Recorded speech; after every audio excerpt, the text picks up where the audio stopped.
Hello friends, मैं आपका दोस्त अनुपम एक बार आपका फिर से स्वागत करता हूं केमिस्ट्री फ्राइड के चैनल पर। जैसे मैंने बताया था कि आज का हमारा जो टॉपिक होने वाला ब्लॉक्स का टॉपिक होने वाला, आज मैं आपको ब्लॉक्स के बारे में बताऊंगा। SPDF जो ब्लॉक्स होते हैं इनके बारे में आपको मैं बताऊंगा। तो शुरू करते हैं ब्लॉक एस से। तो ब्लॉक जो एस होता है उसे दो भागों में बांटा गया है, क्षारीय धातुएं और क्षारीय मृदा धातु में। तो सबसे पहले हम क्षारीय धातु जान लेते हैं कि क्षारीय धातुएं क्या होती हैं, फिर बाद में हम जानेंगे कि क्षारीय मृदा धातुएं क्या होती हैं। तो सबसे पहले स्टार्ट करते हैं क्षारीय धातु से। तो ब्लॉक जो एस है इसे दो भागों में बांटा गया है, क्षारीय धातु क्षारीय मृदा धातु। इसमें आपको पता होना चाहिए कि इसमें हाइड्रोजन और हीलियम ये दो भी होते हैं, लेकिन इनकी जो अवस्था होती है गैसीय अवस्था होती है, इसलिए इनको इस ब्लॉक में रखा तो गया है, लेकिन इसको इतना मान्य नहीं किया गया है। तो हम शुरू करते हैं क्षारीय धातु से। जो आपकी लिथियम होती है, सोडियम होते हैं, पोटेशियम होते हैं, कैल्शियम होते हैं, रुबिडियम होती हैं और फ्रेंसियम होते हैं। ये सब आपकी होती है क्षारीय धातुएं। ये प्रकृति में तो स्वतंत्र रूप से नहीं पाई जाती हैं, संयुक्त अवस्था में पाई जाती हैं। जिनके गुण होते हैं वो, इनकी गुणों की बात करूं तो चमकीले होते हैं, नरम होते हैं।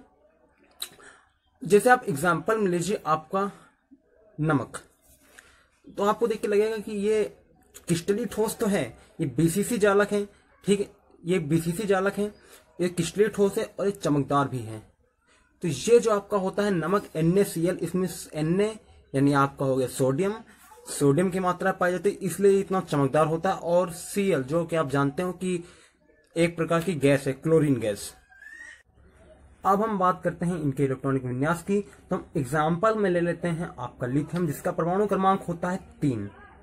तो जैसा इसका हम इलेक्ट्रॉनिक विन्यास करते हैं तो 1s2 तो जो आप देख रहे हैं इसका जो अंतिम इलेक्ट्रॉन है 2s1, ये s ब्लॉक में प्रवेश पाता है, जिसका मतलब साफ है जिसका अंतिम इलेक्ट्रॉनिक विन्यास करने पर जिसका अंतिम इलेक्ट्रॉन जिस उप कक्षक में प्रवेश पाता है वो उसी ब्लॉक का तत्व कहलाता है।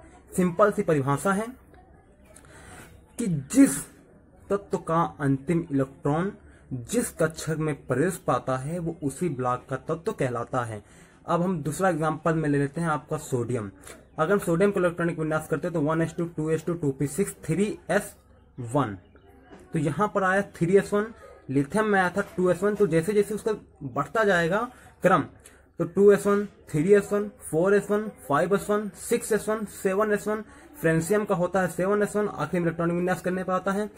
तो फिर आप देखेंगे कि जो उनका इलेक्ट्रॉनिक विन्यास करने में जो निकलता है s1, तो इनकी जो धातु के जो गुण होते हैं वो ज्यादातर धातुओं के मिलते जुलते गुण होते हैं, क्योंकि एक ही ब्लॉक तत्व हैं। इनके इलेक्ट्रॉनिक विन्यास भी जहां तक समान होते हैं, इनके गुण भी एक जैसे, तो बहुत समानता पाई जाती है इनके गुणों में। लेकिन अगर बात करें हम लिथियम से लेकर फ्रेंसियम तक की, तो लिथियम और फ्रेंसियम में अंतर, वो अंतर इनका खुद का अंतर जो एक तत्व को दूसरे तत्व से भिन्न करते हैं, यानी उनका परमाणु क्रमांक। आप लोग जानते होंगे कि अगर किसी तत्व का इलेक्ट्रॉन कम या ज्यादा कर दिया जाए तो उससे उस तत्व पर कोई खास प्रभाव नहीं पड़ता है, सिर्फ इतना होता है कि उसमें नेगेटिव चार्ज या प्लस चार्ज बढ़ जाता है। अगर किसी तत्व का प्रोटॉन ही डायरेक्ट बदल दिया जाए तो उस तत्व की सीधी अवस्था ही चेंज हो जाएगी। जैसे हम हाइड्रोजन को एक प्रोटॉन और दे दें तो हीलियम हो जाएगा, हीलियम को एक प्रोटॉन और दे दो तो लिथियम हो जाएगा। तो जैसे जैसे हम उनको प्रोटॉन देते जाएंगे या प्रोटॉन निकालते जाएंगे, तत्व पूरा ही चेंज हो जाएगा।